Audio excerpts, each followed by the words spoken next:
Hey guys, it's Robin, RsIslandCrafts, and welcome to my craft room. This is my Whip It Wednesday video where I show you whatever I've been working on in the craft room this week. There really hasn't been much crafting going on this week. If you were to say, Robin, what'd you do all week? I'd be like, you know that terrible thing that no one wants to hear anyone say, and I have nothing. I seem to have been busy all week, but I really don't have too much to show for it. So it's been one of those weeks where you just got to do the life stuff. Things just happen. I have a few things to show you, but overall, I think I just worked out in the yard a little bit. I have to water in the morning and in the evening because there hasn't been any rain much at all this week. It rained one night, but it's the kind of rain where if you just take your finger like this in the dirt, you can see it's perfectly dry right underneath, about 1/4 of an inch down, if that. So one of the things I did work on is you saw the video for the very long video. I'm sorry, but some videos just need to be long. There is a lot of chatter to lead up to what's going on, to explain what I'm doing and to show what I'm doing. So I did show you how I make my little scrappy cards.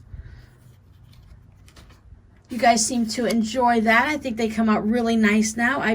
The more you do something, the more tuned in, zoned in, precise. I don't want to say like, ooh, it looks nicer now, but you kind of find what works better and how to tighten things up and to make it look really good.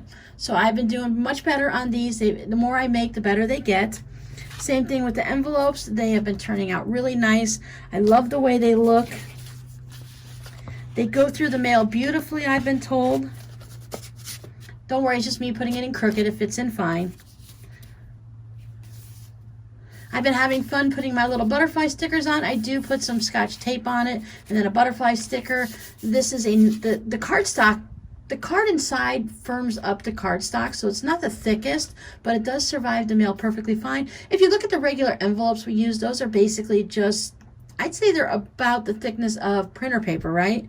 So the card inside and then the envelope, it all makes it nice and sturdy. It's really great to write on, and they ship really well. I am not showing you any of the ones I did in the video because those have already gone out in the mail. Now over on my Patreon channel, we worked on a polka dot ticker tape fabric postcard. I have switched up to using a color now to do the border, and I've tightened it up a little bit so that the space in between all the stitches, I've gone ahead and made that a little bit closer together so it makes more of a frame, holds in the fray a little bit better. As I said, the more you do things, you tighten it up a little bit and change it to make it just that little 0.5%, 1% better. You're not doing anything crazy and amazing because you've already been figuring it out as you go, but it just gets that little bit better each time. Now sometimes I only do one project and I never come back to it, but when I do them over and over again, I do like to try to improve them a little bit. My city is trying to decide. One day they say we're going to have masks. The next day we don't have to wear masks. I'm not sure about masks. We're going to vote on masks. They tried to just like sneak it through and say, okay, everyone, you have to wear masks now. And the city went crazy. Half of the city went crazy. And the other half is like, all right, we're already wearing masks. We don't care. So I am now working on masks for my boys. I have made 3 for Robbie and 2 for Justin. And I'll pop up a little video of those in a second. And with Robbie's work, of course, once he starts wearing them, then his friends want some. So this week I need to make a dolphin mask for one of his friends that work with him. He works in, what is it called? He works in a bar restaurant, something like Kegs and Burgers or Beef and Kegs or something like that. Whatever, they have really good burgers and they sell beer. So whatever it's called, that's where he works, and there's about 25 employees there. So I'm starting to get those little bit of orders that are slowly coming in. This is a little bit more particular for these people than with Wendy's. With Wendy's, I just made a whole bunch and let them choose.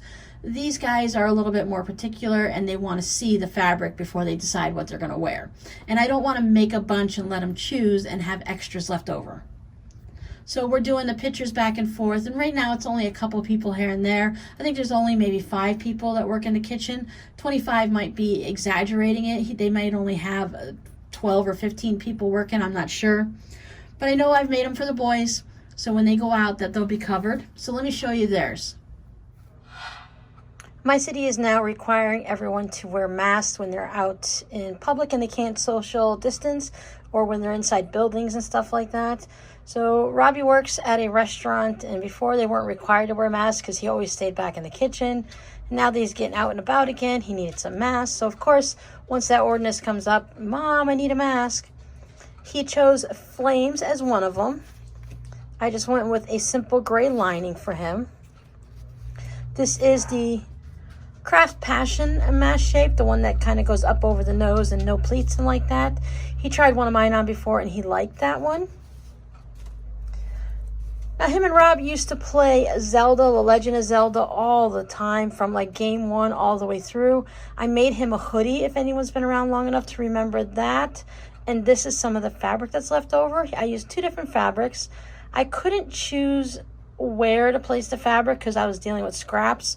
So Link's upside down and he's sideways and stuff, but it works. I just love the purple in it. It's that style of fabric that's all blendery and mottled and stuff that I just love. I want every color under the rainbow, all the blends, all the tertiaries. What are they, ancillaries? Is that actually a color group there? Yep. So give them all to me. I want them all. We all have our favorite kind of fabrics, right? Things that just make us go crazy. So here's another one. He's in a castle. Once again, I didn't have choices of where to put it. I ended up having to put it on one of these bright ones when he's using his sword against the little window. And I did the same thing on the other side. So now I have kind of like Siamese twin links. And just the way, I thought there was a hole in the fabric right there for a second, just by the way the light was hitting that. That was kind of cool.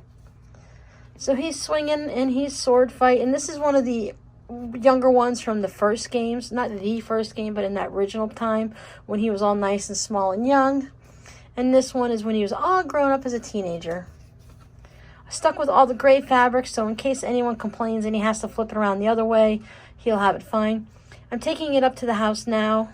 Well, before you saw this video. And have him, he's not home right now, he's at work, so when I bring this over, I made the elastics extra long. I tied a light knot so that he can see how to tie a knot, and then he can always adjust it for himself. He has about an average size head, but he is 6'5", so who knows. So I made a couple masks for my oldest, Justin. He is a Blue's Clues fan. So I took the Craft Passion pattern. He has a big head and he's got a beard and stuff. So I went ahead and just enlarged it about 1/2 inch all the way around. I have no idea how it's going to fit him, but I think it's going to be okay. I just went with this blue splattered, bleached, painted look with the gray lining. And then he is a huge Blue's Clues fan, always has been. He actually has a tattoo on his forearm of the chair and the notebook. So there's the Blue's Clues, and I don't remember her name off the top of my head, Magenta. So I had I had enough fabric to make him this one and one more if he needs one, but I was able to arrange it so it was placed just right so he can get a little blue and then a little bit of blue magenta. He doesn't care that it's got flowers and stuff. It's just all about it being Blue's Clues. So that's going to put my hold on mask making again for now, unless anyone else asks for more. So I really love the way they turned out. I love that I was able to increase Justin's just a little bit to make it fit him a little better, especially with his beard. And I was really pleased that I still had fabric that the boys loved from when I made their hoodies. So those are leftover hoodie fabrics. I'll see if I can pop up the video up there for you guys to see when I made hoodies for them. I recently received these lovely wool kits from one of you amazing people. So I decided to go ahead and just start to get them ready. This one is a Bird Brain Designs. I love this company. They always have so many fun things. This is a sunflower pincushion. So I just went through and I got all the pieces all cut out and ready to go so that I can just sit down when I have a moment and then stitch them down. You stitch everything down with embroidery floss. I even found some of the little black beads that I can put on it for the center. So whenever I have a chance now, it'll be all set and I can just pull it out and sit down and work on it. And then I started up another one. I got the pieces all ready for this one. This one, it had it to where you can iron the pieces onto your felt, so it has the printing already on it.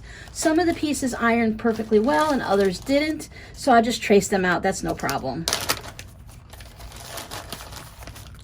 This one is a Home Sweet Home beehive. It's a little wall hanging.